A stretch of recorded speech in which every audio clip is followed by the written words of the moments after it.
Well, some of this, I think it's like over a period of time, you know. So, but a lot of it was pre-quarantine, and the quarantine, I felt like, well, I mean, speaking for me personally, I think it did deviate a little bit. Um, I think sometimes the creativity of it at certain points deviated. Not even necessarily due to the quarantine. I mean, I feel like there were certain points where we were thinking about dropping some music, but then, you know, maybe it'll be, you know, another police shooting or something like that. And it's like, I can't promote music. You know, it ain't, you know, there's no way I can feel good about trying to get online and tell somebody. It's like, it just felt completely deflated. You know what I mean? So, yeah, I mean, Bat, you could chime in. I mean, that's true. We've been working on this off and on for like 5 years. Yeah. And just adding new songs, you know. For years, I was living in Berlin. That's where I met Quay, is in Germany.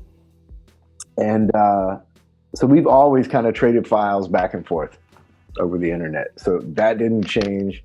However, we get together once a year, normally, and hang out extensively. Yeah. Like I'll crash at his house, you know, I'm bombing his bathroom, like, you know, like I'm living with Quay, you know, like, and so we have these times where it's intensive and we're together all the time. And then the other, whatever, 10 months, we emails or whatever. So yeah, it's a nice little system, you know? Yeah. I mean, as soon as I heard the beats, I knew that I knew we had something. Like the first like grip of beats that Bat ever played and like gave to me, I'm like, oh, you know, this is, because it was what I was looking for a minute. You know, I mean, I've been doing a lot of different projects with people, but it was a certain sound that I was just looking for. It was, you know, certain kind of drums and just rhythm. So when I heard Bat and the beats that he was playing, like my brain was like, you know, like, yes, like finally. What was the first joints? I feel like, oh my God. For this last go round, I think. No, for the last go round, for the first go round. The first beats, it was like the first 4 or 5 joints. I feel like Chop 'Em Down might have been in one of those first grip beats. Maybe some of the first songs you did from the way back.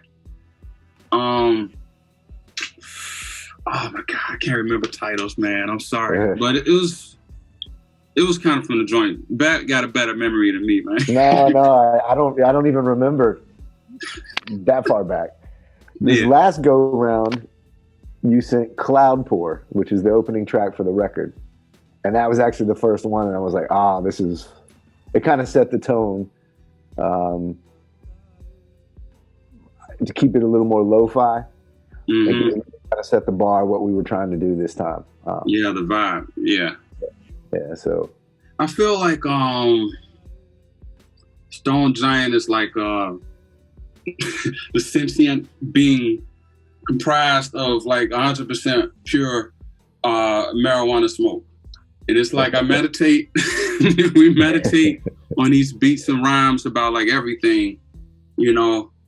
And then like after a while, it's like it just comes together and it's like this big old smoky clog of like deliciousness, you know. And that's kind of my feeling of Stone Giant, you know. It's me and Bat and kind of like everything that comes from it, you know. Just our meditation, you know. I don't know if that's a thorough description. For me personally, I think my favorite might be maybe the Cloud Pour joint. It makes me smile.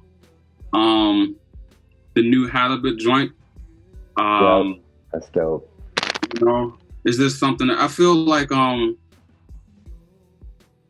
There's a certain.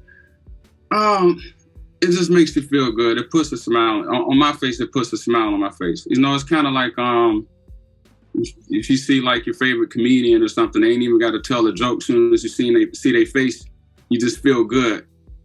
You know, like you feel all the positive energy and everything that they ever brought with it, like every nostalgic moment you had or whatever. That's kind of how I feel about things. And that's kind of how I feel about those joints. Like when I hear those joints, you know, I imagine other people who actually dig our shit already. And I can imagine them like what Quay and Bat up to? And then they hear this joint, and then it should put a smile on their face, like, okay, I hope it does, so we'll see. I'm excited for people to hear Still Here, the track Still Here. It's got the typical Cats on it, and it's got Willie Evans Jr. And it's a deadly combo, and I'm excited. Yeah, there's some fun stuff on there. I see big smiles coming. I mean, it was a challenge to make a video because, of course, not only are we not in the same cities or hemisphere, for that matter. How do you get together with your buddies when you're, what, you gotta go get a COVID test? It's just impossible to make a video. So I'll tell you, it worked for us, and it was fun. I hit Helson up. Helson actually made the video, and I had hit him up and said, "What are we gonna do?" And he said, "Man, just use your iPhone." And so all three of us used our iPhone, and then he put some voodoo mix on it and made it fresh, So right, we're in the crib, can't lie about it. Right. So embrace it,